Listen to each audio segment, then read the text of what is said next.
Yang kita tahu, Zionis menjajah Palestina. Yang kita nggak tahu, Zionis ternyata menjajah seluruh dunia, termasuk kita dan termasuk negara-negara Arab yang tidak mampu menjajah Palestina. Dengan apa cara menjajahnya? Dengan cara ini. Balik penggunaan uang kertas sebagai alat tukar untuk menguasai dunia, siapakah di balik itu? Bahkan Perdana Menteri Prancis sempat menyatakan untuk kembali menggunakan standar emas. Sur une base monétaire indiscutable et qui ne porte la marque d'aucun pays en particulier. Quelle base? En vérité, on ne voit pas qu'il puisse y avoir réellement de critères, d'étalons autres que... Namun setahun setelahnya beliau dituduh korupsi. Seperti apa kisahnya? Yuk saksikan kisah lengkapnya hanya di Cerita Untungs.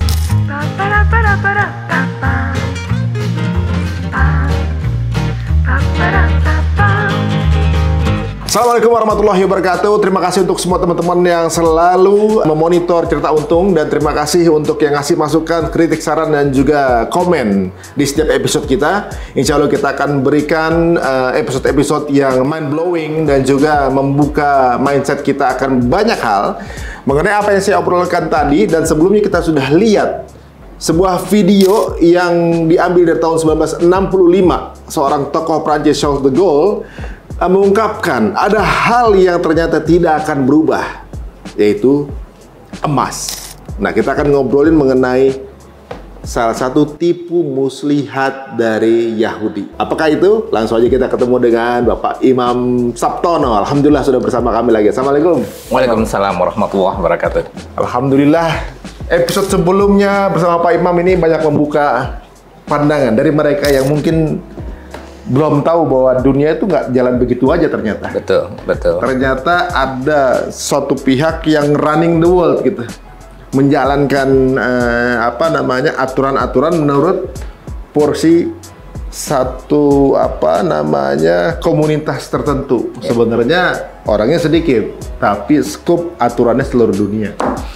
Nah, yang saya buka tadi sesuatu yang menjadi fitnah atau jadi bisa dibilang apa ya, yang membuat orang nggak bisa ngapa-ngapain atau terbelenggu, itu apa sebenarnya?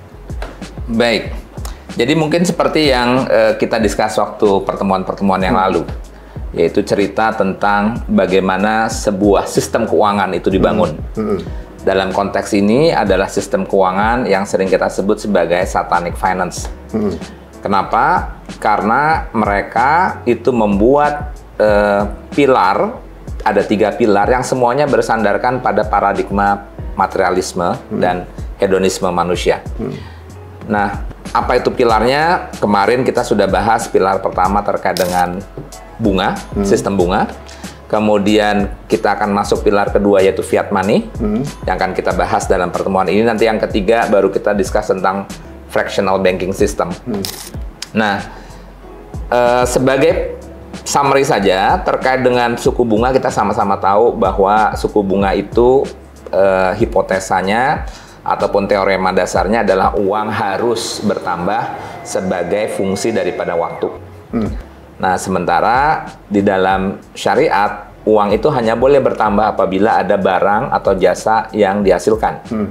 Nah, kenapa dia harus bertambah menurut fungsi dari waktu? Supaya uang itu diciptakan sebanyak mungkin masuk ke dalam sistem guna mengentertain needs dari manusia. Jadi sebenarnya keinginan manusia, maksudnya akan kebutuhan-kebutuhan dunia itu juga diciptakan. Betul. Jadi jadi impulsive buying itu dibuat gitu. Iya. Jadi kalau dalilnya kan jelas, tidak aku ciptakan jin dan manusia kecuali untuk beribadah kepadaku. Memang kebutuhan beribadah itu luas, tidak sempit gitu ya. Tidak hanya ibadah-ibadah mahdoh, tetapi juga terkait dengan masalah hajat kemanusiaan dan kemaslahatan dalam artian luas. Nah, tetapi dalam kenyataannya, itu mereka banyak sekali menciptakan needs yang sifatnya artificial.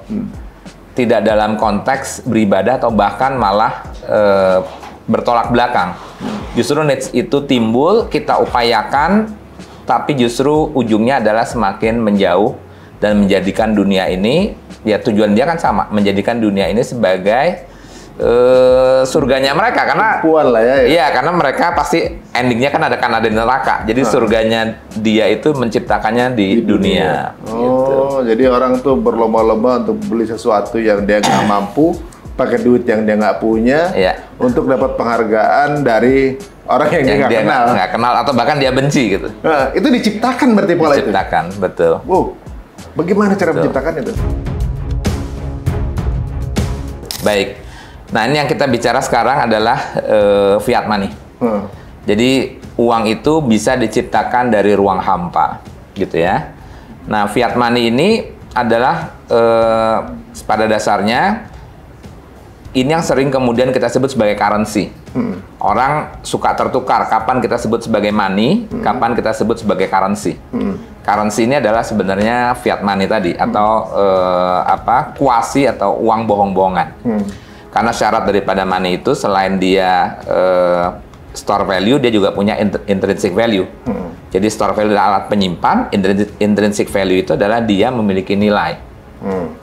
Nah, sementara fiat money itu ya tadi gitu ya, uang yang pada dasarnya hanya bersifat denominasi, dia dianggap quote-unquote store value, tapi ada limitednya, nanti kita sebutkan inflasi dan seterusnya gitu ya. Dan kemudian tidak ada nilai intrinsiknya. Kalau kita bilang $100, nilai intrinsiknya adalah lembar kertas, ongkos tinta, dan ongkos cetaknya. Nah, tapi kenapa kemudian kita sepakat bahwa dolar tersebut ada nilainya? Ya karena balik lagi itulah paradigma dan kesepakatan kita semua. Sebenarnya kesepakatan di awal. Kesepakatan saja. Siapa itu yang pertama kali bikin sepakatan itu? Baik. Jadi memang sejarah uang itu belum lama. Jadi pada dasarnya di tahun 1000 masih di abad ke-19, jadi sampai dengan abad ke-19 orang itu masih melingkan uang itu dengan nilai emas atau sebut dengan gold standard. Ini? Iya. Jadi 1860 tuh tahun 1871 Jerman itu mengikuti Inggris untuk bergabung dalam kontes gold standard. Nah, dimaksud dengan gold standard itu adalah Inggris, pound sterling Inggris, kemudian mark Jerman, itu dia melingkan berapa nilai pounds terhadap gram emas. Demikian juga mark Jerman terhadap gram emas. Nah, nilai tukar emas inilah yang kemudian menjadi nilai tukar exchange rate daripada mark terhadap pounds gitu ya. Saat itu ya. Begitu. Nah, tetapi standar ini selalu dirusak atau diganggu itu pada saat terjadi krisis atau terjadi perang. Nah, memang salah satu yang pertama itu adalah krisis, salah satunya adalah krisis tahun 1907 yang kemudian nantinya akan menciptakan undang-undang yang melahirkan Federal Reserve. Gitu. Jadi sistem yang dibangun saat ini umurnya belum tua-tua amat. Belum paling lama 100. Menjelang 100 tahun. Ini juga yang mungkin nanti runtuh gitu ya. Per 100 tahun gitu ya. Oh, jadi sebenarnya kalau ada keruntuhan di 100 tahun termasuk satanic finance ini juga, Pak? Iya, artinya kan peradaban itu tidak hanya ditopang dari angkatan bersenjata, dia juga ditopang oleh sistem politik, ditopang oleh sistem keuangan, dan berikutnya adalah produksi. Jadi jika ternyata Yahudi akhirnya ambruk, semua nih sistem yang dibangun ambruk. Jadi semua sistem yang dijalankan di dunia itu ciptakan Yahudi? Artinya ada dua kan sistem itu, kalau tidak sistem hak ya sistem batil. Oh, oke. Jadi yang kita pakai jadi cuma dua gitu, apapun gitu ya. Kalau tidak hak ya batil.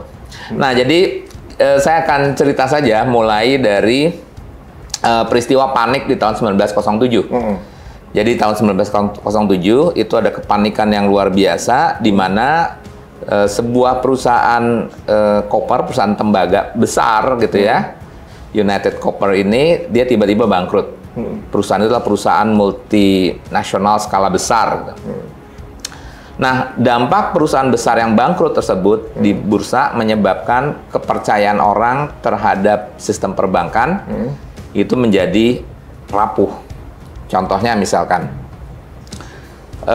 sebelumnya Jadi kalau Mas Ari ngebayangin, dulu sebelum ada bank sentral, orang itu menyimpan emasnya di bank, kemudian nanti Mas Ari akan diberikan semacam cek.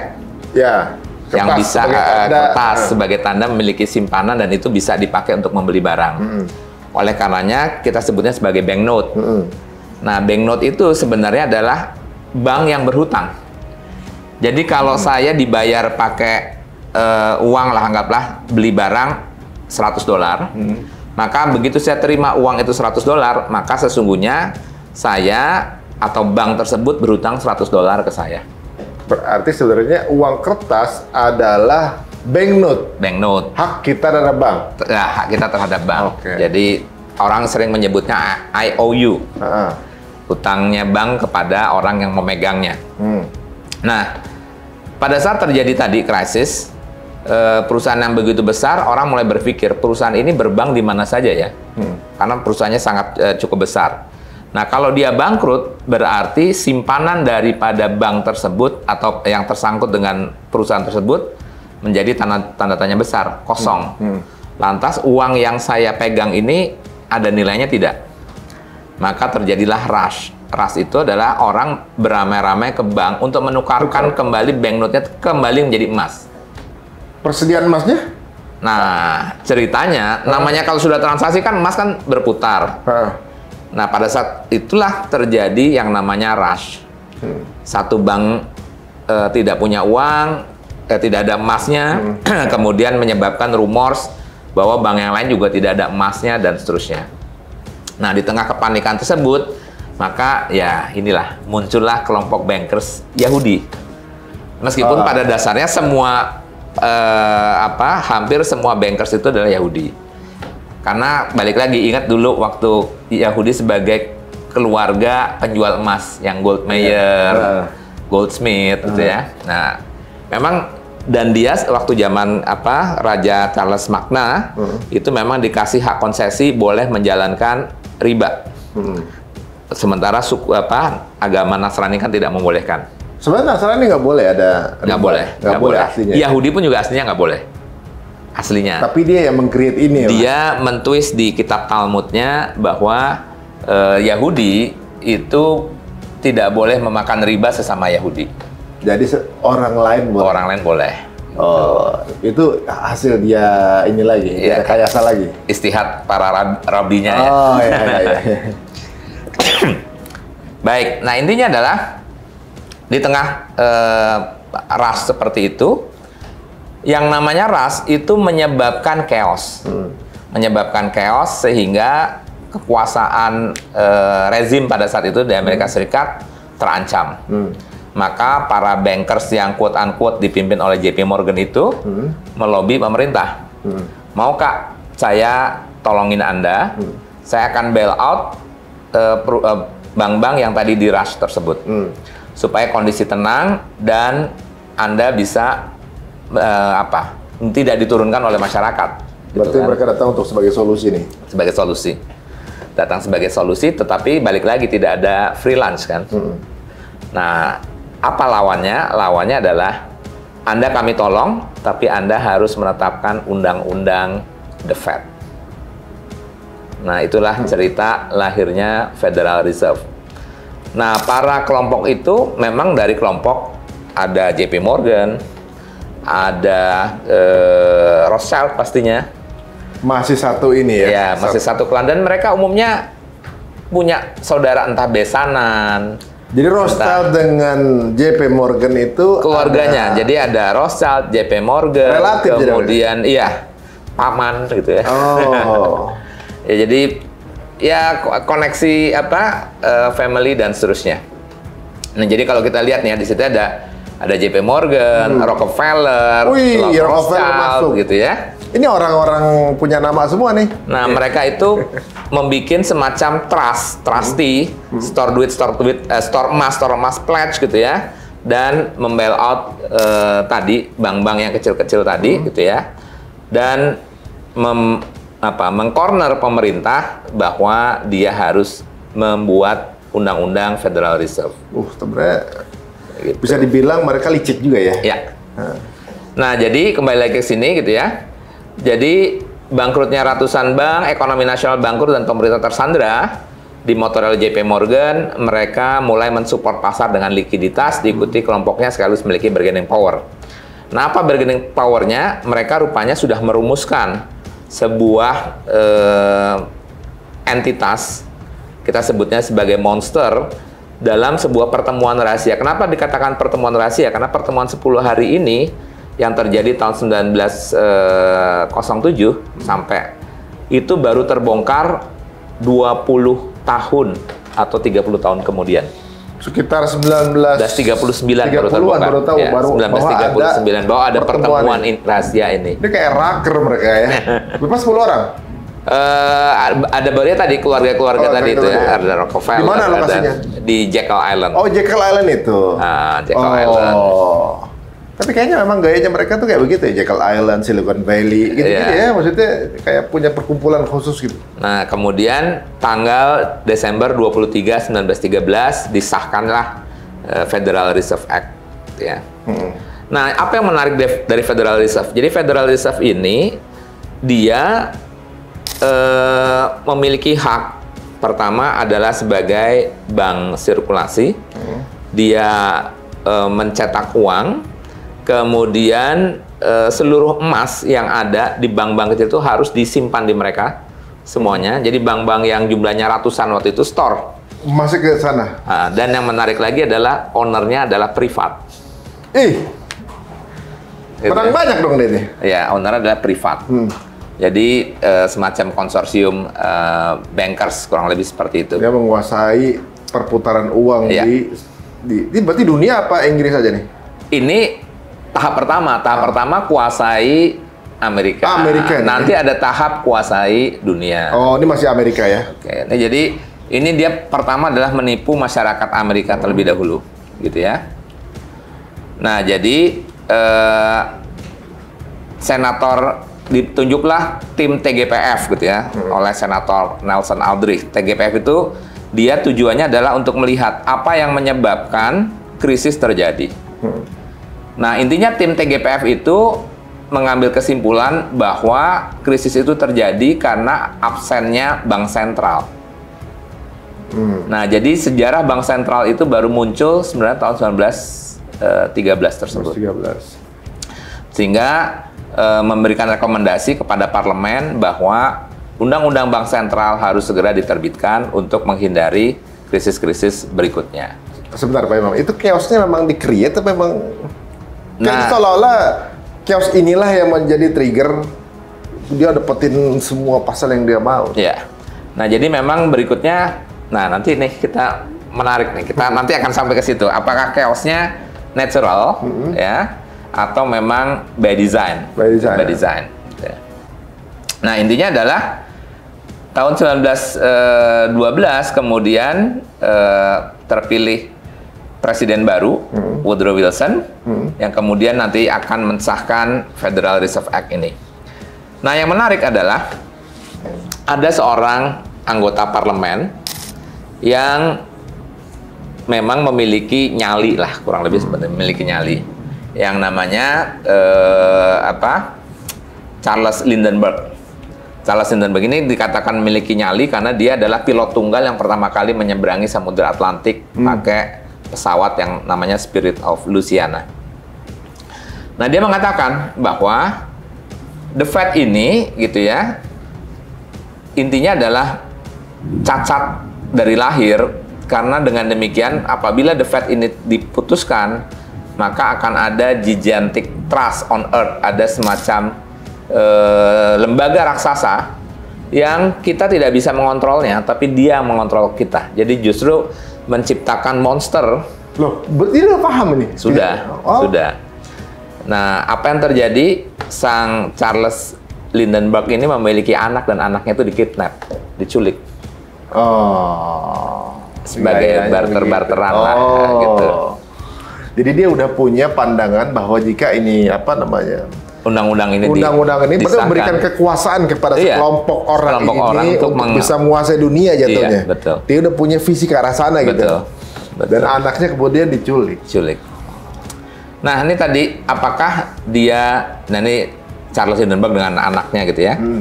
Jadi dia membuat buku namanya Banking and Currency and the Money Trust gitu ya. Nah, si Lindbergh inilah yang kemudian menyatakan bahwa sejatinya financial panic 1907 itu adalah by design. Nah, kan benar juga kan. By design. Jadi saham dari Copper itu memang digoreng untuk naik, sehingga persepsi orang adalah perusahaan ini perusahaan yang sangat hebat, luar biasa. Kemudian pada saat dijatuhkan oleh mereka, sesungguhnya itu bukan ongkosnya mereka, karena dia belinya memang sudah murah. Orang lain aja yang pada saat dia goreng ikut kepancing ikut beli, kemudian dia jatuhkan, sehingga on top of that sebenarnya biaya krisis yang nanggung pun juga masyarakat banyak. Gitu. Permainan ini masih dipakai sebenarnya, sampai goreng-gorengan ini masih dipakai ya. Jadi ini unik ya teman-teman ya, bahwa Lindbergh ini punya pandangan hal tersebut bisa aja adalah rekayasa atau settingan untuk membuat mereka, sekelompok orang ini dapat amanat ya kan, untuk kemudian memegang kendali seperti ini. Dan ini banyak juga teori yang mengatakan bahwa Holocaust pun juga settingan. Perang Galata yang kemudian meruntuhkan Sultanat Islam oleh si siapa namanya, Ataturk, itu pun settingan. Gitu. Kemudian pemberontakan di Mesir, Mursi, itu pun settingan. Banyak banget ternyata. Kemudian dari kejadian-kejadian tersebut memberikan satu undang-undang baru, kekuasaan baru kepada sekelompok orang tersebut. Wah, ini makin menarik. Ya, termasuk nanti yang 911 ya. 911 ya, itu waktu settingan juga. Walaupun setelah ini kita nggak bisa ngapa-ngapain juga. Oke, baik. Nah, ini adalah tokoh-tokoh yang hadir di Jekyll Island. Ada Warburg, ada di situ ada Rockefeller, ada Vanderbilt, ada Morgan, dan seterusnya. Nah, apa isi daripada Federal Reserve ini? Satu adalah monopoli perbankan. Yang kedua, penciptaan fiat money. Ini akan kita bahas. Penciptaan fiat money, atau dia sebagai pencetak uang dan bank sirkulasi, menguasai cadangan emas. Jadi emas-emas yang di bank-bank itu diminta untuk distorkan kepada mereka, memindahkan kerugian kepada pembayar pajak. Jadi yang sebenarnya waktu itu dia bail out, itu juga nggak gratis. At the end dia akan hitung, kemudian dijadikan beban pemerintah. Kemudian meyakinkan Kongres bahwa skema di atas untuk melindungi publik. Jadi memang dibikin ketergantungan ya? Iya. Nah, disitulah cerita bagaimana Amerika, masyarakat Amerika mulai memegang dolar. Tadinya adalah banknote yang diterbitkan masing-masing bank tempat dia menyimpan emasnya. Negara Amerika jangan-jangan terbangun dari riba nih, jangan-jangan. Jadi sekaya gitu ya. Nah, ini bahkan ada kalimat yang dikeluarkan oleh Henry Ford. Seandainya masyarakat Amerika tahu tentang cerita ini, makanya cerita ini kan tertutup sampai 30 tahun tadi ya, Jekyll Island ini. Saya yakin bahwa kalau cerita ini terungkap pada saat awal pendirian itu akan terjadi revolusi. Gitu. Tapi ya sudah. Ditutup, dan ketika terbuka udah nggak bisa ngapa-ngapain. Sistem sudah berjalan. Banyak hal yang terjadi seperti itu. Kita udah tahu, ini ada biang kerok di belakangnya kejadian gitu, juga nggak bisa ngapa-ngapain. Karena kalau dia kemudian selama 30 tahun kan orang sudah menabung. Menabung dalam bentuk mata uang fiat money tadi. Kalau dia ngapa-ngapain, dia sama aja bunuh diri. Berarti tabungan saya hilang dong. Iya. Nah, nanti hal yang sama juga terjadi dalam skala global pada saat nanti kita masuk ke cerita yang Nixon. Kenapa dibuka itu, Pak? Apa emang bocor? Apa sengaja dibuka untuk menyombongkan enggak sih, agak. Kalau saya ngelihatnya cepat atau lambat akan terbuka juga. Nah, baik. Sekarang masuk lagi cerita Great Depression 1929. Ini menunjukkan bahwa mereka memang kelompok yang greedy. Jadi setelah menguasai the Fed, dia masih ingin mendapatkan lagi sumber-sumber keuangan yang dalam konteks sebenarnya real money, bukan fiat money. Mereka yakin bahwa real money itu masih ada di sumber-sumber yang lain. Jadi kalau kita lihat ceritanya, mereka gold, glory, and gospel gitu ya. Mencari gold itu sejak zaman kolonialisasi, imperialisme. Nah, kemudian mulai modern, dia masuk ke era dengan yang tadi itu lahirnya fiat money. Ini masih akan berlanjut lagi penumpukan emas, karena balik lagi emas itu dianggap sebagai God currency, mata uang Tuhan. Ya, karena nggak ada pembanding lain. Ya, karena semua kitab disebutkannya dengan emas, mau pakai Talmud, Injil, Bible, Al-Quran, mata uang itu adalah emas, gitu ya, emas atau perak. Baik, jadi intinya terjadi depresi lagi tahun 1929-1930. Nah, tadi 1907 melahirkan sistem yang namanya Federal Reserve. Kemudian krisis tahun 1929, krisisnya hebat, meluas, tidak hanya Amerika, kurang lebih sama, melahirkan lembaga lagi yang namanya Bank of International Settlement. Yang skalanya tadi Amerika, sekarang skalanya internasional. Udah mulai Eropa nih. Ya, namanya BIS, Bank of International Settlement. Kurang lebih sama seperti bank sentral, tapi untuk seluruh dunia. Meskipun derajat pengaturannya pun tidak sebesar yang ada di Federal Reserve. Kalau Federal Reserve kan harus store emas ke Federal Reserve. Nah, tapi dia ingin buat sistem yang kira-kiranya nanti bisa mengatur sistem perbankan dan bank sentral seluruh negara. Maka dibuat krisis lagi sehingga negara-negara berpikir, oh iya ya, kalau gitu kita harus membuat sebuah lembaga supranasional yang kira-kira bisa mengatur supaya tidak terjadi lagi krisis yang sifatnya multi negara. Maka lahirlah namanya lagi. Ya, Bank of International Settlement. Itu berdiri di Swiss. Jadi awalnya ini Bank Swiss awal, bukan? Bukan. Dia sama, di belakang ini adalah Rothschild juga. 1930 Rothschild mendirikan Bank of International Settlement di Basel. Basel ini tempat Kongres Zionis yang pertama ya, pada tahun 1907. Dia organisasi internasional bank sentral dunia. Dia yang mengeluarkan ketentuan-ketentuan mengenai kecukupan modal dan seterusnya. Kalau kita polos-polos saja menganggap, oh ya ini memang perlu gitu, tapi kita harus lihat historinya. Nah, baik. Apa yang menyebabkan, apalagi yang didapatkan oleh mereka dari krisis 1929-1930? Pada saat terjadi krisis tersebut, kepercayaan masyarakat terhadap banknote tadi, fiat money yang sudah diproduksi oleh central bank, tadinya kan diproduksi oleh masing-masing bank, sudah berpusat, kemudian masih krisis juga, menyebabkan orang nggak yakin, ini bener nggak nih kertas ini ada nilainya. Nah, sehingga untuk membuat yakin, selain emas yang disetor oleh bank, kemudian pemerintah mengeluarkan dekret, itu dikenal dengan dekretnya Franklin Delano Roosevelt. Itu Executive Order nomor 6102. Apa perintahnya tanggal 5 April 1933? Perintahnya adalah semua rakyat Amerika tidak boleh memegang emas. Kenapa gitu? Emas harus distorkan ke bank sentral. Ditukar dengan duit gitu? Ditukar dengan paper gold. Kertas, ditukar dengan kertas, paper gold. Nah, kenapa? Ya karena tadi kita dituntut, toh Anda kan katanya sangat Amerika gitu. Semangat spirit of Amerikanya harus ditunjukin dong sebagai warga negara yang baik. Anda harus membela karena currency kita adalah sovereign, kedaulatan kita. Oleh karenanya untuk menjaga nilai dolar, kita harus bersepakat sama-sama untuk menyetor emas. Dan menariknya di dalam dekret ini adalah larangan, karena siapa yang against masih menyimpan emas dan ketahuan akan dihukum penjara sampai dengan 10 tahun. Wih, walaupun emas-emas dia itu? Iya. Oh, berarti ini pemaksaan secara konsesional ya? Iya, ya pemaksaan secara rasional. Kan rasional dalam artian gini, mereka itu selalu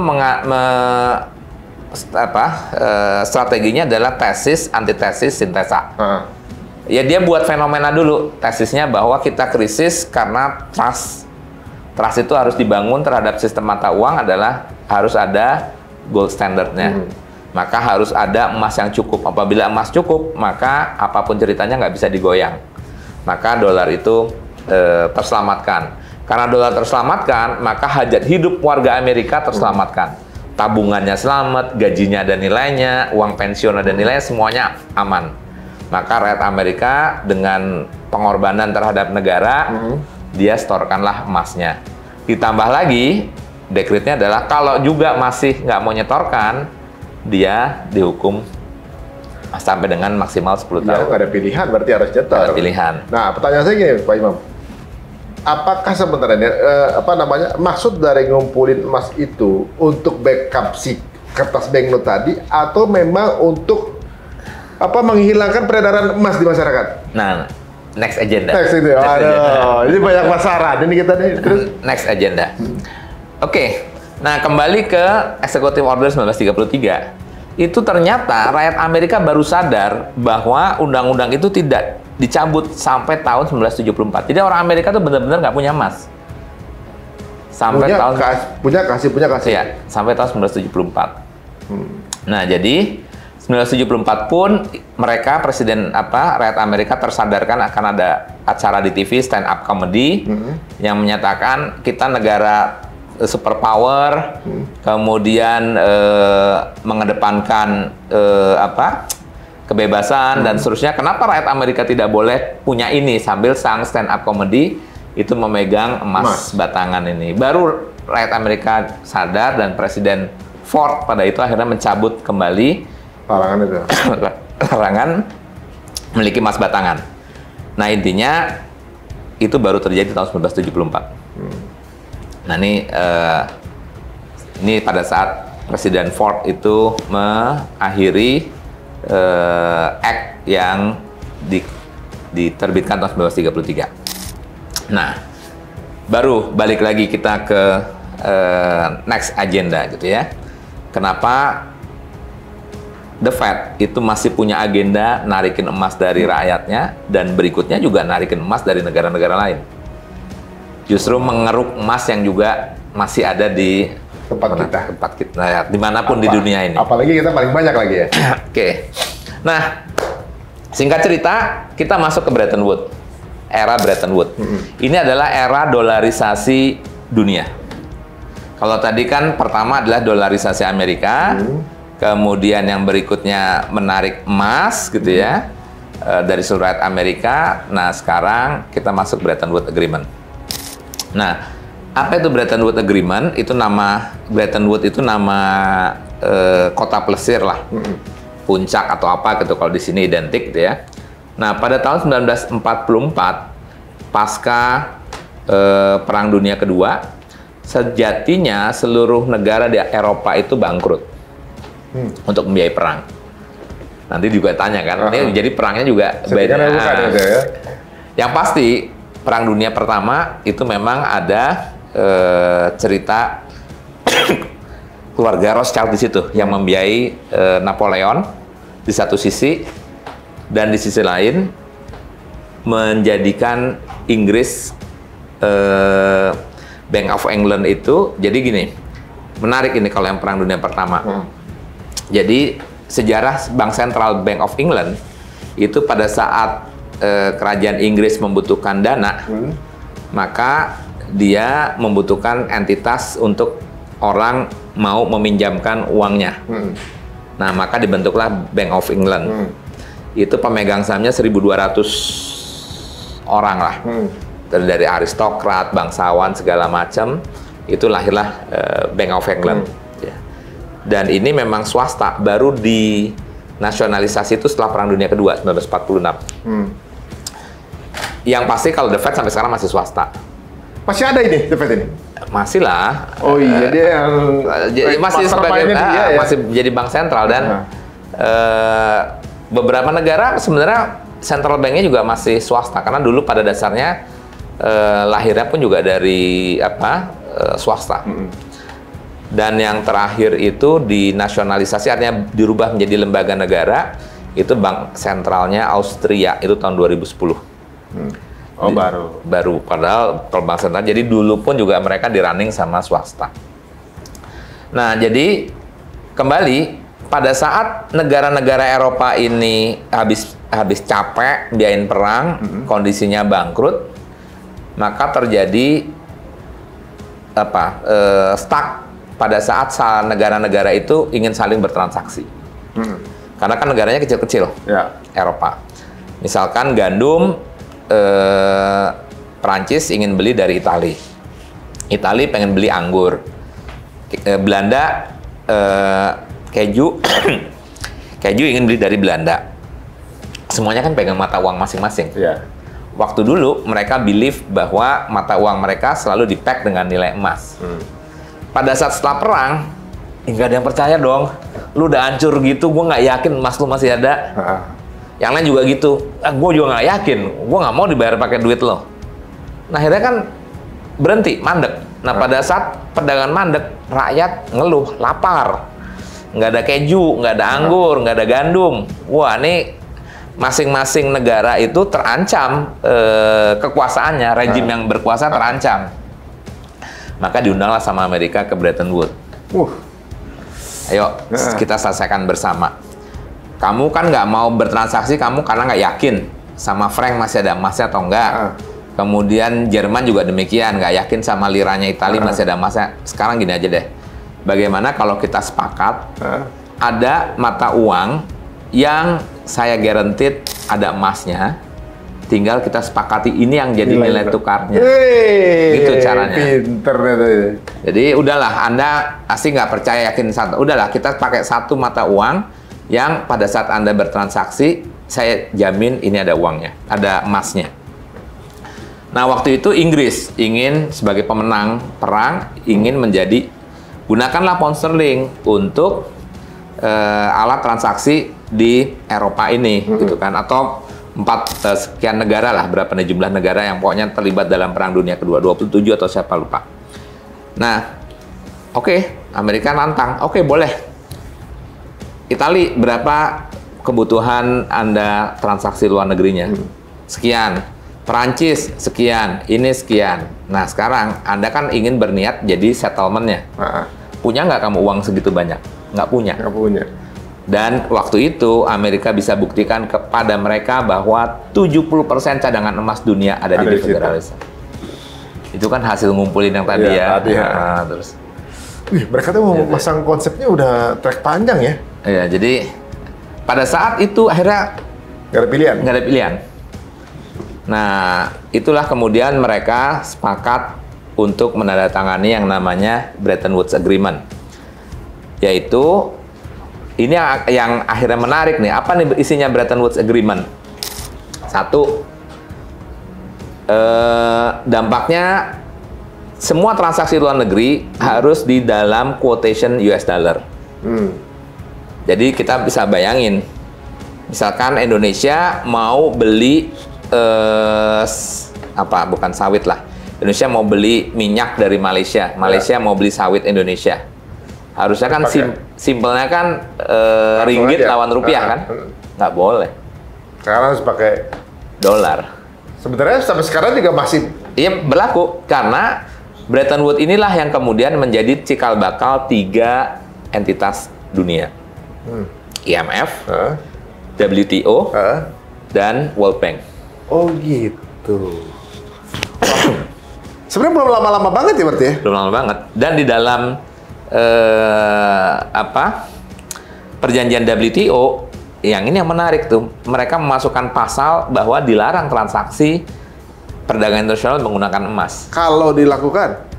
Ya menyalahi kesepakatan semua, dan dampaknya ya balik lagi.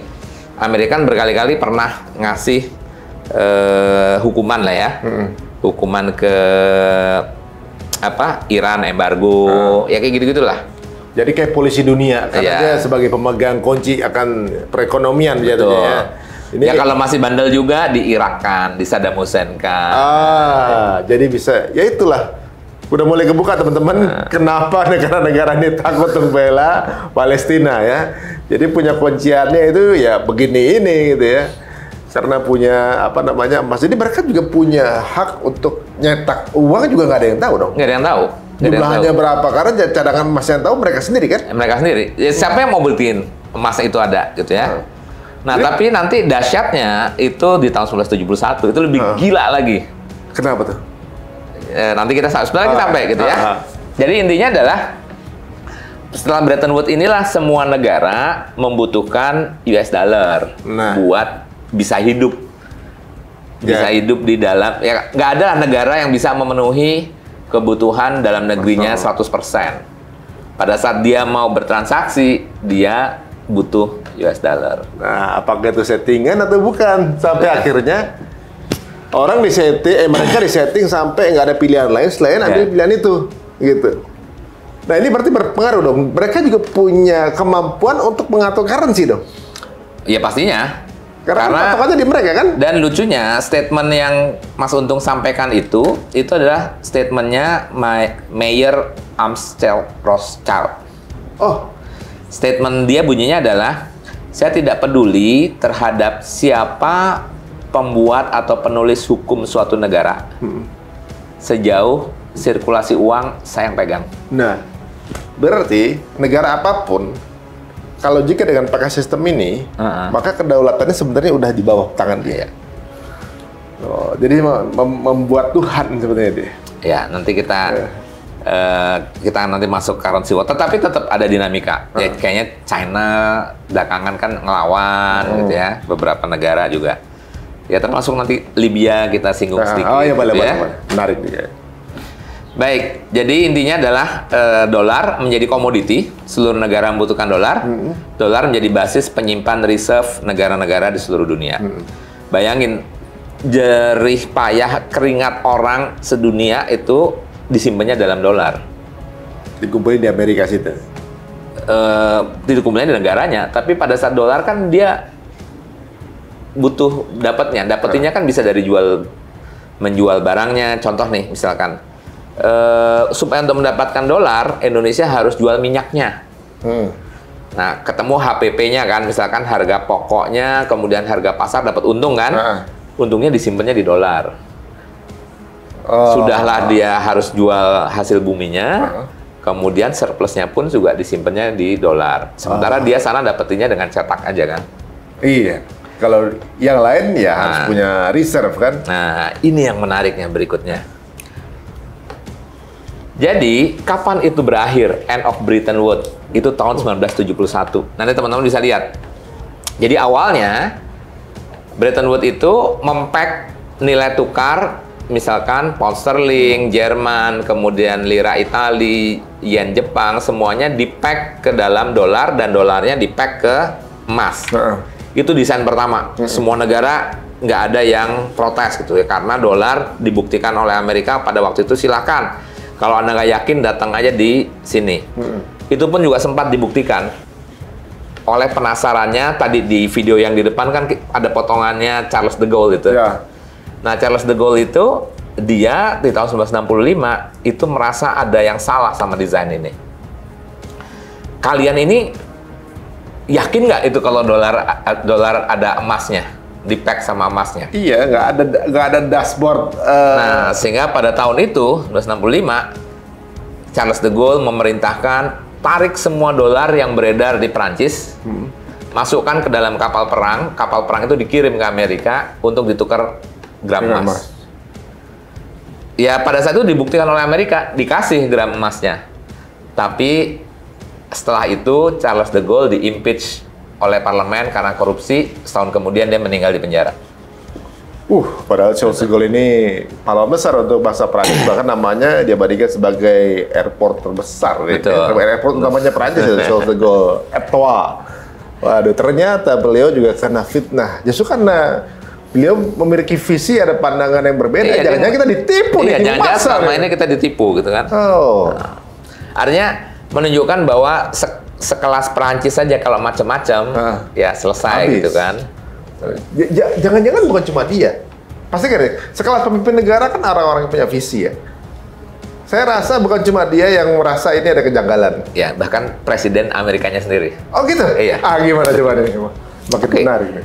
Nah, ini ceritanya tadi nih, di tahun 1971-nya, ini nunjukin ya, bahwa di dalam grafik ini gitu ya, itu pasca Bretton Woods itu stabil. Artinya memang dolar yang diterbitkan itu menyesuaikan dengan stok emas yang ada di Federal Reserve.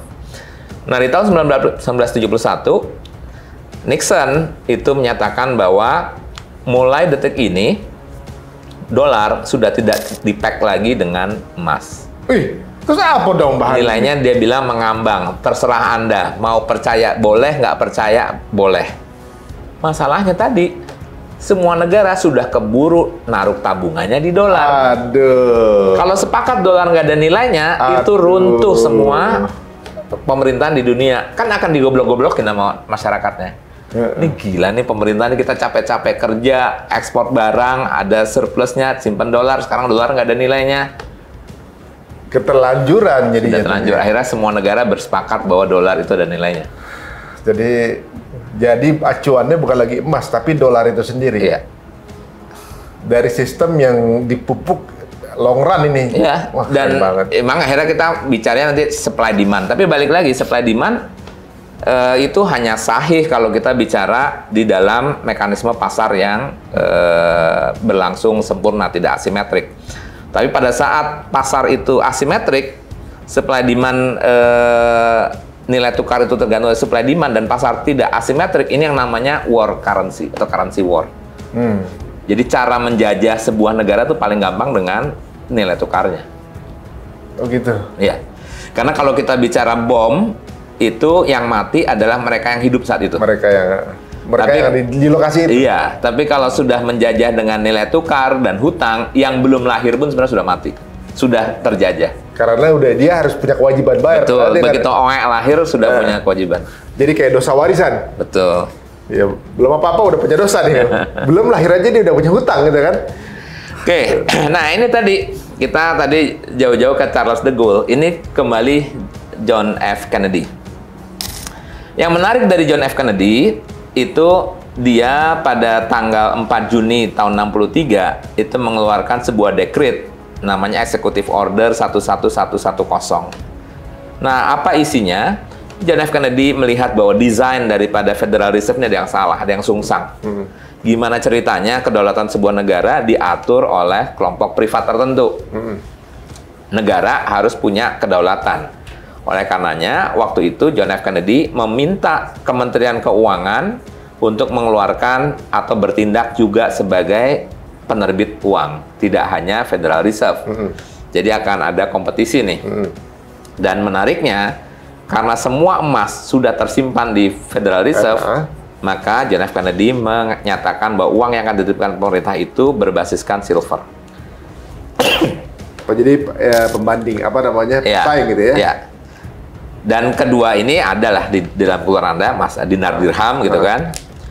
Nah, kemudian itu kan tahun 63, berselang berapa bulan kemudian kita sama-sama tahu berakhirnya Kennedy di assassin. Ngeri juga ya ternyata ya. Yang punya visi akan perubahan dari sistem yang dibangun oleh Yahudi ini, maka berakhir hidupnya. Aduh. Dan ini adalah salah satu pidato menjelang akhir daripada Kennedy, yaitu beberapa kalimat yang menyatakan bahwa suatu saat nanti gitu ya, one day after I am long gone, you will remember me and say we should have stopped the nuclear program of Israel. Jadi nanti pada saat nanti mungkin saya sudah meninggal, kita harus nyetop program Israel. Itu tahun berapa itu ngomong gitu itu? 63. Kemudian abolish, menghilangkan Federal Reserve. Kemudian membuang seluruh secret society. Okultis itu pemujaan setan dan seterusnya, paganisme. Zionis keluar dari Amerika. Ini nggak pernah terlambat tuh ngelakuin ini. Ingat ya, Tapi kata-kata beliau ini memang cukup menjadi sebab dan alasan untuk dieliminate mereka. Dari semua plot, ada beberapa plot yang menyebabkan alasan kenapa Kennedy ditembak. Dari semua plot, yang paling kuat itu adalah ini reasonnya. Tapi memang beliau orang baik berarti ya? Yang pasti dia Katolik yang soleh. Ya, Katolik yang soleh ya. Maksudnya dia melihat kejanggalan ini gitu, melihat kejanggalan bahwa ini nggak bisa nih diatur begitu kan. Satu dia stop untuk pembuatan program nuklir buat Israel. Iya. Berarti kan ada rencana besar di belakang para Yahudi membangun sistem perbankan seperti ini dan juga menyiapkan persenjataan jatuhnya kan gitu kan untuk kemudian membackup gitu. Kemudian apa namanya bisa dibilang ketergantungan dengan Fed harus dihilangkan. Terus kemudian semua Zionis harus keluar dari negara ini. Sebenarnya kalau orang pada dengerin beliau saat itu selesai sih, tapi udah keburu di-eliminate duluan. Keburu di-eliminate. Nah ini kalau ini cerita tentang yang tadi Charles de Gaulle mengirimkan kapal perang untuk menukar dolar. Ini fotonya nih? Ya. Ini yang atas sih Charles de Gaulle waktu masih Perang Dunia Kedua, waktu pada saat dia masih tapi berapa gagah. jumlahnya akhirnya dibawa kapal perang itu? Navy Cross dan itu pick up 150 juta. 150 juta dolar pada saat itu. Oh, sekitar. Di mana tapi waktu itu $35 itu 1 ons. Jadi tinggal 150 juta bagi 35 itu emas yang ditarik kembali oleh Perancis. Oh. Berarti sekarang tuh sekitar 15 T ya? Mungkin. Iya kan ya, 15 T lah gitu. Kalau misalnya seperti kurs sekarang. Gitu. Tapi kan dia harus segera diselesaikan karena khawatir akan diikuti juga oleh negara-negara lain kan kalau mencoba ternyata hal yang sama ternyata ini, kosong gitu kan. Oh benar ternyata nih Charles de Gaulle ya. Yang lain akan copy caranya gitu. Iya. Ambruk lagi tuh sistem. Sudah diselesaikan saja. Kemudian apa alasan going off gold standard tahun 1971? Nixon shock itu floating currency di mana sudah tidak lagi di-peg dengan dolar, jadi kurs itu ya hanya berdasarkan supply demand dan keyakinan pasar saja. Nah, apa salah satu penyebabnya adalah sebagai konsekuensi lahirnya Perang Vietnam. Apa urusan sama Vietnam? Perang Vietnam itu menciptakan big enemy buat publik Amerika. Berarti cuma untuk change fokus aja gitu ya? Enggak, alasan untuk berhutang. Oh gitu? Kan kalau misalnya gini, saya atau Amerika pada tahun itu menganggarkan anggaran negaranya adalah misalkan 100 triliun dolar. Nah, tiba-tiba di tengah jalan meletuslah perang yang dimana orang Amerika menyatakan perang ini harus dilakukan. Alasannya? Alasannya karena tadi melindungi sovereign kedaulatan bangsa dan seterusnya seperti peristiwa 9/11. Masalahnya kan Vietnam tuh jauh banget gitu dari sana tuh. Alasan logisnya apa itu? Itu yang bisa-bisanya dia. Dia waktu itu kan sedang perang dingin. Pokoknya komunisme itu adalah musuh. Ya, mereka memang mereka dimanapun musuh. Ya, dimanapun. Kembali lagi tesis antitesis. Meskipun nanti kalau kapan kita akan cerita siapa itu Lenin, siapa itu Karl Marx, ya Yahudi juga. Iya, waduh. Wah, nih ternyata kemana-mana ya teman-teman semuanya. Jadi ternyata bahwa perang Vietnam ada hubungannya sama. Iya, tesis antitesis selalu mereka mainkan. Sehingga rakyat Amerika atau parlemen pada saat itu mengizinkan negara itu untuk menambah anggaran yang sebelumnya tidak dilakukan. Over budget. Karena over budget dia harus berutang. Berutangnya ke siapa? The Fed. Biar ada ketergantungan. Iya, karena kan dia lembaga terpisah. Jadi setiap defisit Amerika itu akan berujung pada ngutang. Nah, tinggal yang disebutkannya nanti adalah itu baru Amerikanya. Nanti negara-negara lain pun juga akan dibuat defisit. Yang tadinya tidak dibudgetkan terpaksa harus keluar budget, beli vaksin misalkan. Iya. Nah, tinggal maksudnya berarti mereka siapkan lembaga-lembaga donornya atau lembaga-lembaga peminjamnya, ujungnya nanti larinya juga ke The Fed lagi. Jadi cukup diciptakan masalahnya agar bisa ngutang. Iya. Gitu kan. Jadi hutang itu adalah senjata kolonialisme atau imperialisme yang baru. Untuk menjajah secara halus. Menjajah secara tanpa bom, tanpa merusak. Gitu ya tadi, tidak hanya generasi. Dijajah itu tanpa harus menghancurkan infrastruktur bisa kita gunakan kan. Misalnya gini, saya udah punya rumah, gitu ya. baik-baik aja gitu misalnya, karena masalah. Tiba-tiba dapat masukan untuk bikin rumah baru, gitu, yang lebih besar, gitu kan. Nah, tapi nggak bisa dibangun karena uangnya pas-pasan, lagi ada utang lagi. Nggak apa-apa, bangun aja, nanti kita backup dengan utang. Iya. Gitu. Jadi sebenarnya nggak ada urgensi untuk kebangun rumah itu, jadi ada. Karena impulsif yang diciptakan itu kemudian untuk bisa membangun rumah baru ini dengan cara berhutang. Itu masih bagus. Kalau yang terjadi di Irak, Apa tuh? itu lebih sadis lagi. Apa tuh? Hancurkan infrastruktur di Irak, nanti kita siapkan pemborongnya. Buat bangun lagi. Bangun lagi. Dan itu terjadi pada saat ekonomi di Amerika melambat. Gimana caranya supaya ekonomi Amerika tumbuh? Insinyur-insinyurnya kerja lagi, pengangguran kerja, hancurin aja negara sebelah. Nanti dia yang suruh beli, suruh bayar. Bayarnya pakai apa? Pakai minyak. Duh, Gitu. parah juga ya. Jadi berarti gini, kalau kita masih punya rumah, terus dipaksa untuk bikin rumah baru lagi, padahal kita lagi nggak butuh dengan cara utang. Nah, itu masih halus Itu sambil. baru bukan lagi rumah, bagaimana kalau kota gitu? Iya. Suruh bangun kota baru, jangan bahas kota, jangan. Oke. Apa namanya? Kayak tadi berarti, ya kan? Ada info bahwa saya juga baca kepala dari UNICEF, suaminya adalah pabrik senjata. Jadi yang ngancurin bagian suaminya, kemudian yang nanti ngebangun lagi dari istrinya, dana-dana dari sumbangan kemudian dipakai buat itu. Jadi ini sebenarnya the whole konsep politik ini uang sebenarnya. Iya. Parah. Oke, jadi intinya karena tadi kembali lagi defisit, Amerika butuh banyak uang yang harus dicetak. Dan kenapa harus dicetak? Karena kalau enggak, komunis akan sampai ke Amerika, rakyat Amerika hancur, akhirnya parlemen Amerika menyatakan setuju untuk membiayai Vietnam. Fear campaign. Nah, karena setuju untuk membiayai Vietnam, maka dengan ini implikasinya adalah negara harus berutang. Karena negara harus berutang, uang yang dicetak butuh banyak, kita sepakati supaya dolar tidak lagi di-peg dengan emas. Karena kalau di-peg dengan emas, kita bakal tidak bisa ngelawan komunisme. Maka disitulah dolar dilepaskan untuk menjadi defisit anggaran yang berjalan tadi. Men, Vietnam nggak ada urusannya apa-apa sama ini, mau dicari aja, cari gara-gara aja gitu sebenarnya.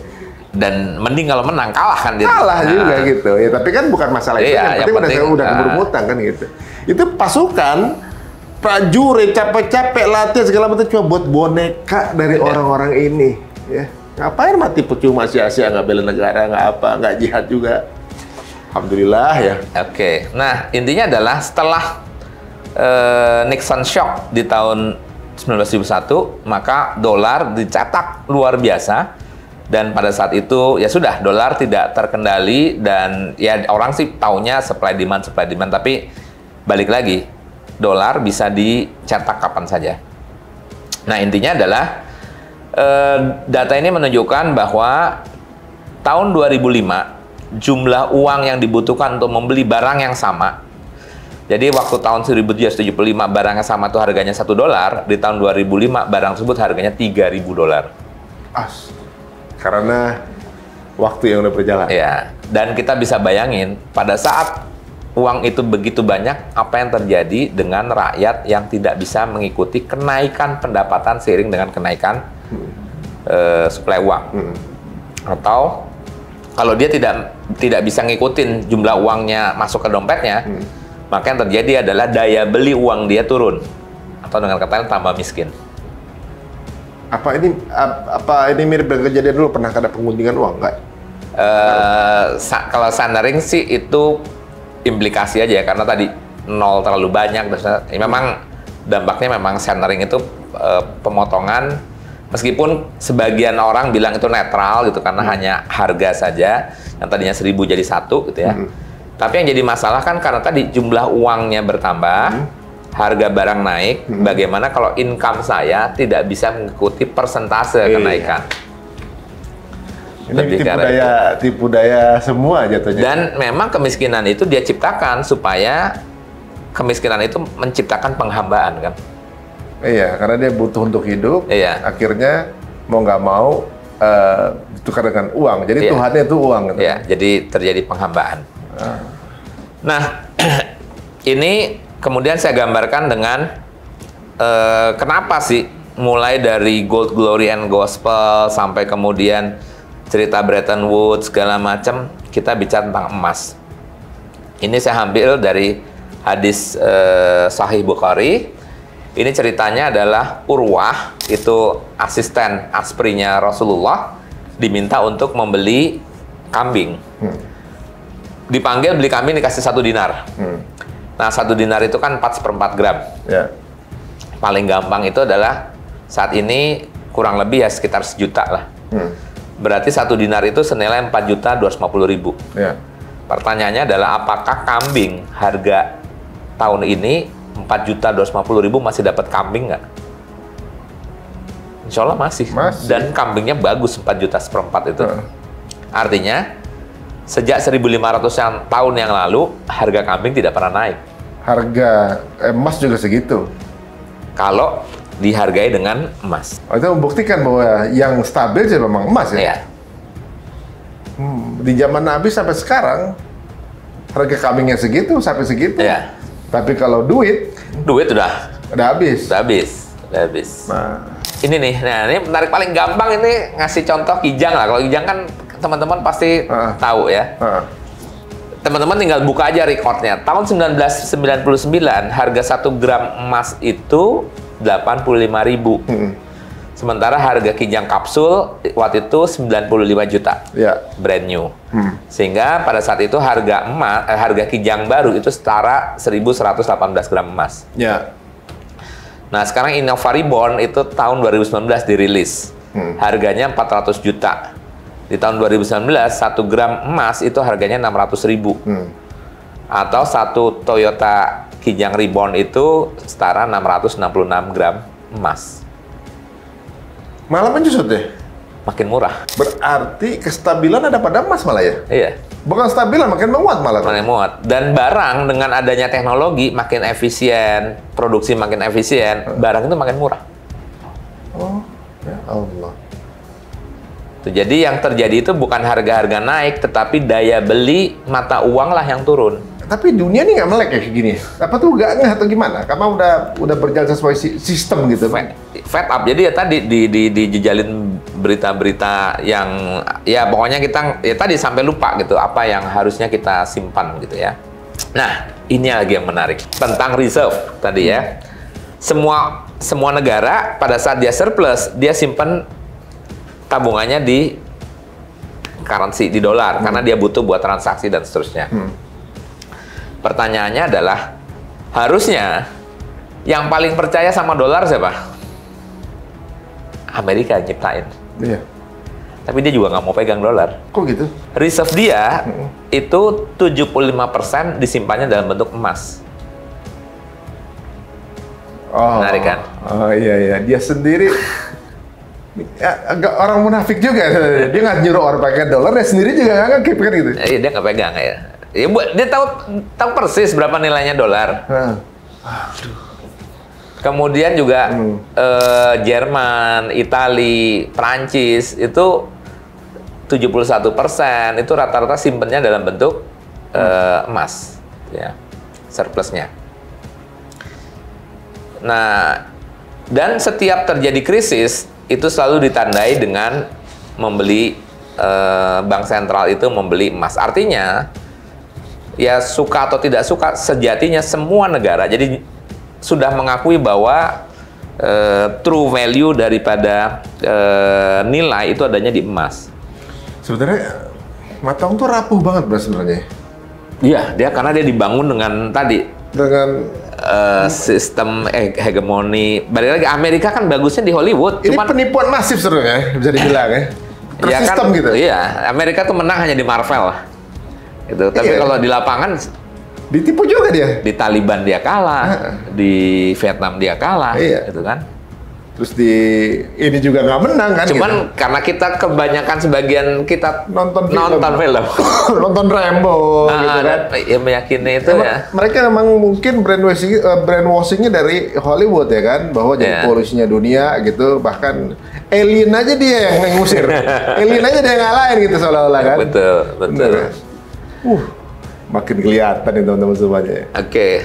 Nah, dan gimana peta dari sirkulasi uang dunia. Jadi balik lagi, negara-negara tetap ini in term of nilainya. Sebahagian negara-negara tadi yang besar-besar tadi kan memang nyimpen reserve-nya dalam bentuk emas. Jadi memang kekayaan dunia itu pada dasarnya masih berbasiskan emas. Nah, tetapi dari sisi currency, Amerika itu sudah menguasai 62% dari sirkulasi mata uang di seluruh dunia. Memang renminbi itu mencoba untuk bisa melawan lah. Di samping euro dan seterusnya. Tapi kalau Amerika, euro, pound sterling itu kan udah satu kiblat lah, gitu. Nah, ini sejarah singkat saja. Dulu mulai dari barter, kemudian gold, pindah ke metal coin, masuk era fiat money, paper money, plastic card gitu ya, kartu kredit, electronic money, dan terakhir ini adalah kripto. Ini semuanya tipu daya berarti ya. Ujungnya sebenarnya kripto lebih dahsyat lagi, itu malah nggak ada basisnya sama sekali itu. Jadi nggak ada apa namanya akan apa ini? Ya kan nggak ada emasnya, nggak ada. Terus pegangannya dari mana? Dia gitu. menambangnya elektronik kan? Fiktif semua itu. Ya? Betul. Tapi tokoh kripto banyak yang mati tuh. Iya. Kenapa tuh ya? Ya karena mungkin dia punya rahasia di balik itu. Betul. Wow. Ngeri teman-teman. Nah, itu tadi cerita dan mungkin saya tutup dengan beberapa fakta berikutnya. Nah, ini dia menarik nih. Cerita tentang Gaddafi tadi ya. Oh, sebentar. Sebelumnya pakai Gaddafi, tadi ada beberapa tokoh yang kemudian mencoba untuk mengungkap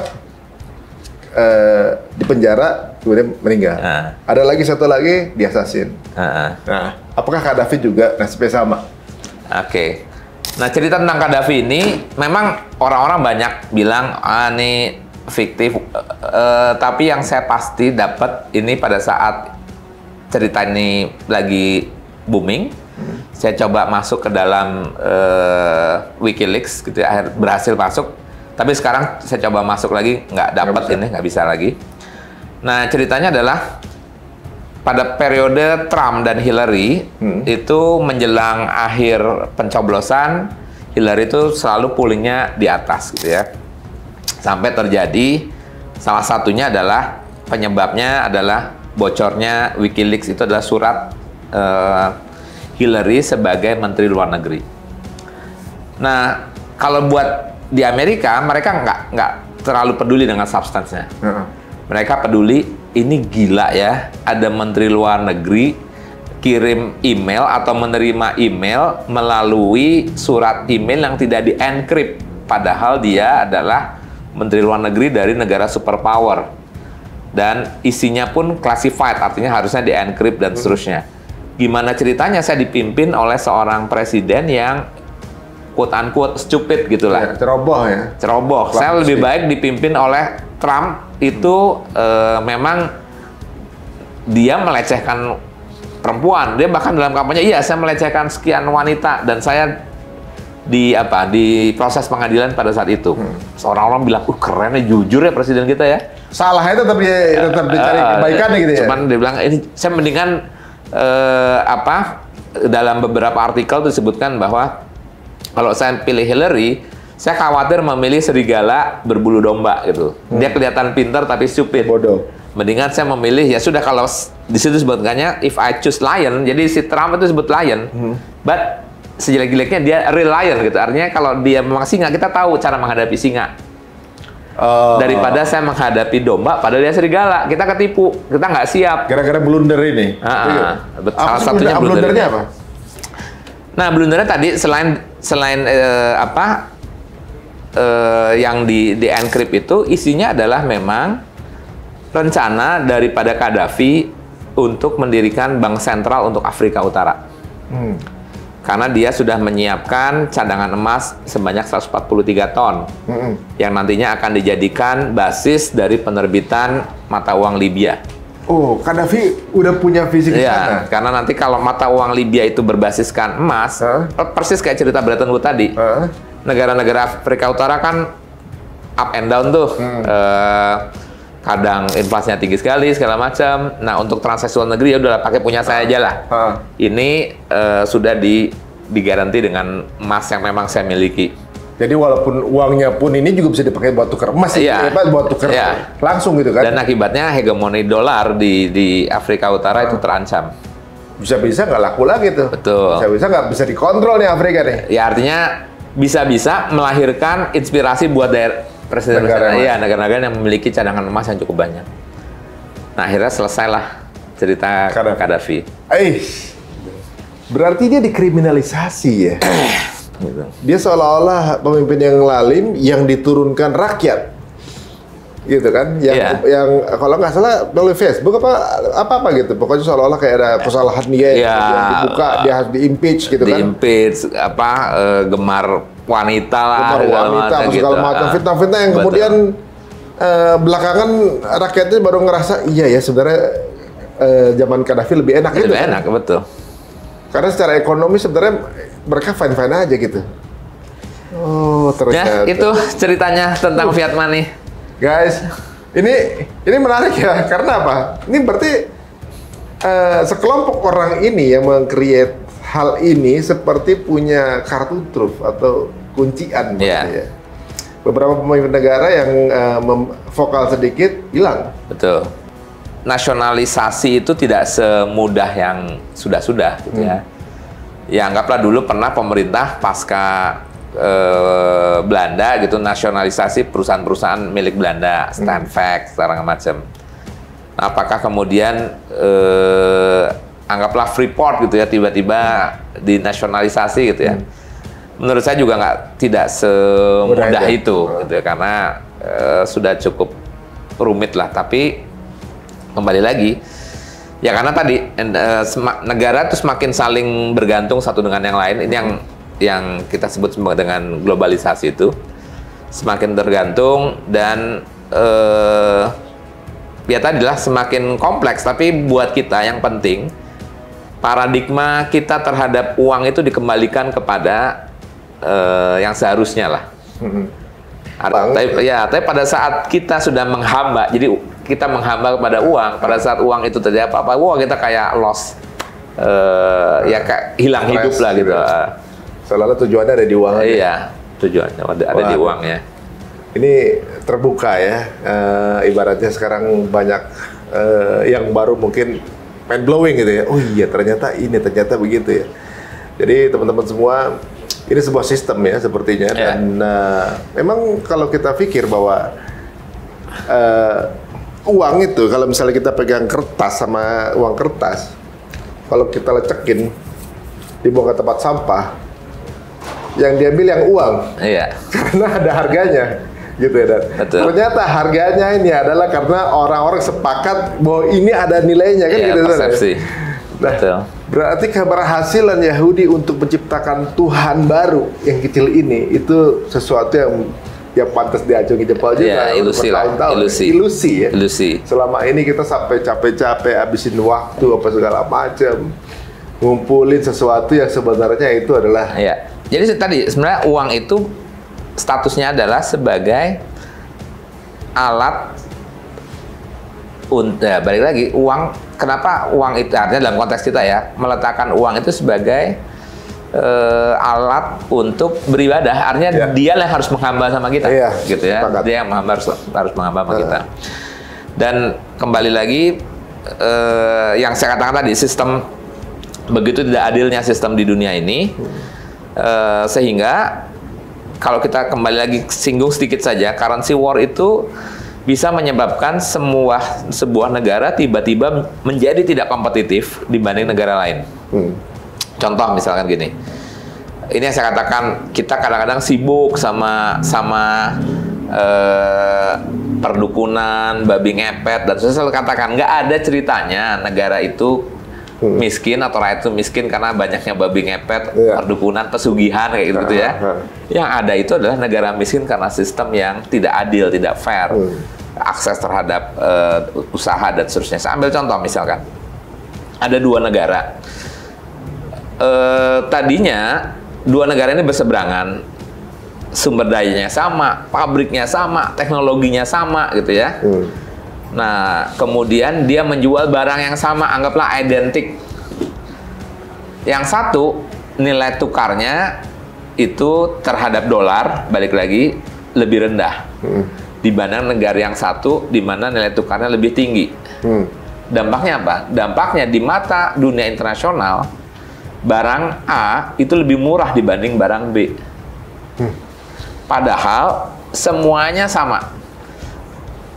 Struktur teknologinya sama, sumber dayanya sama, even barangnya identik, dan kerja keras mereka pun juga sama.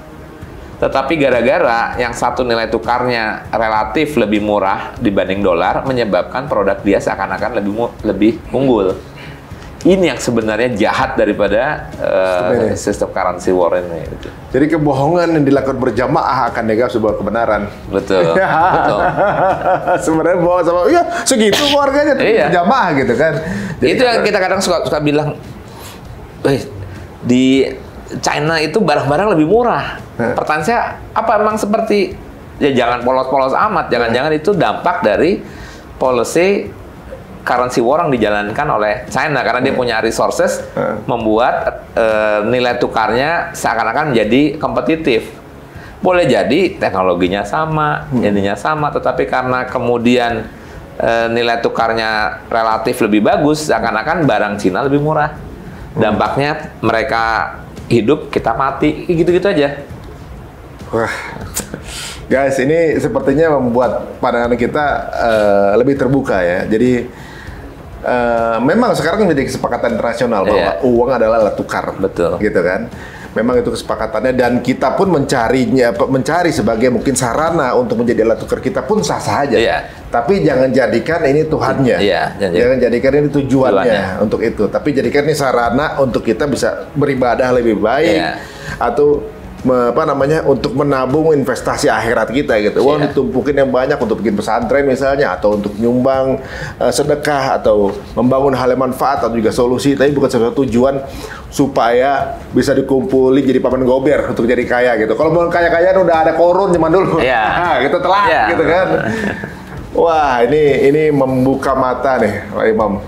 Ini banyak bab-bab yang lain belum dibuka nih. Bab lain masih ada, nanti kita akan masuk fractional banking system, kita juga akan masuk ke chapter yang lain lah. Waduh. Dimana misalkan Scientology. Scientology juga dibahas kan? Iya, misalkan, ya tadi kan orang kapitalis jelas lah. Ada kelompok orang yang menuhankan pengetahuan.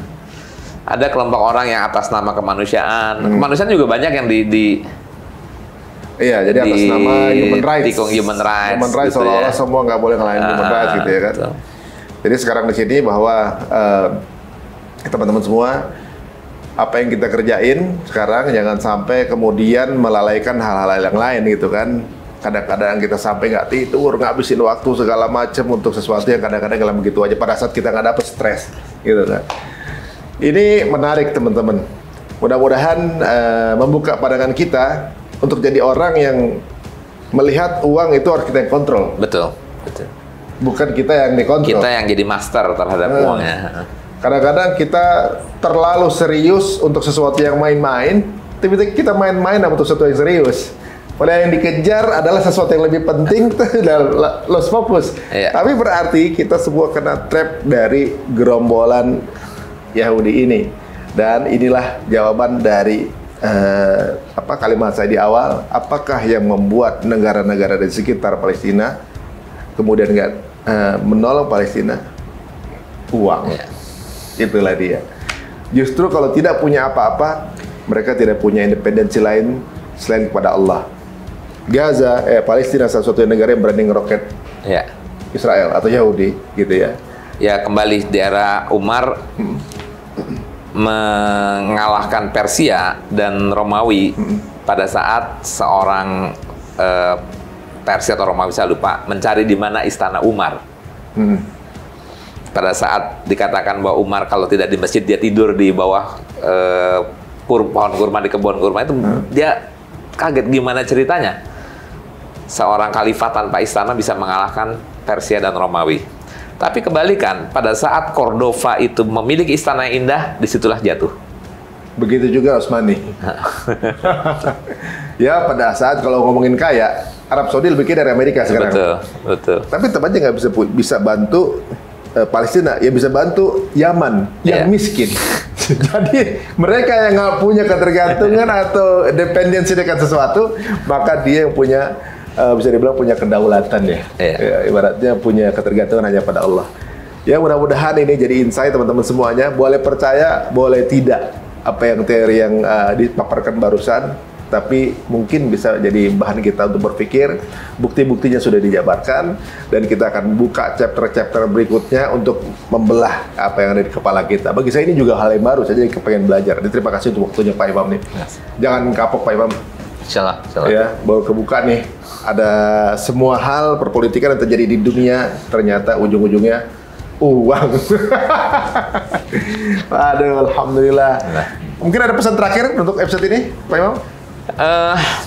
Ya kembali lagi, ini masih dalam konteks sama-sama research, artinya juga mohon masukan kalau teman-teman dapat informasi yang lain gitu ya. Artinya justru adanya acara ini untuk saling mengisi dialog dan juga saling diskusi gitu. Alhamdulillah guys, ini menunjukkan bahwa sesuatu yang besar itu terjadi karena keistiqomahan. Mereka yang berada di kedzaliman aja istiqomah dari hal yang kecil-kecil kemudian dirintis bagaimana untuk bisa bikin memframing sesuatu agar dia menjadi sebuah kebenaran, dibikinlah media. Mereka juga yang bangun, John dan Arthur bikin media televisi supaya kemudian seolah-olah kebenaran ada dari mereka. Dan itu terjadi bukan setahun 2 tahun guys, itu sampai ratusan tahun mereka bangun dan penerusnya pun suksesornya masih menjalankan pola yang sama. Mereka aja istiqomah, masa yang dalam kebaikan cuma jadi pengguna aja. Udah waktunya kita semua teman-teman apalagi Indonesia kita menjadi pemain dan juga perubah peradaban masa depan insya Allah. Terima kasih yang udah menyaksikan acara ini. Semoga bermanfaat. Jika dirasa menarik, monggo silahkan di-share sebanyak-banyaknya ke teman-teman semuanya. Kita tunggu perbincangan kita dengan Pak Imam di episode berikutnya. Assalamualaikum warahmatullahi wabarakatuh.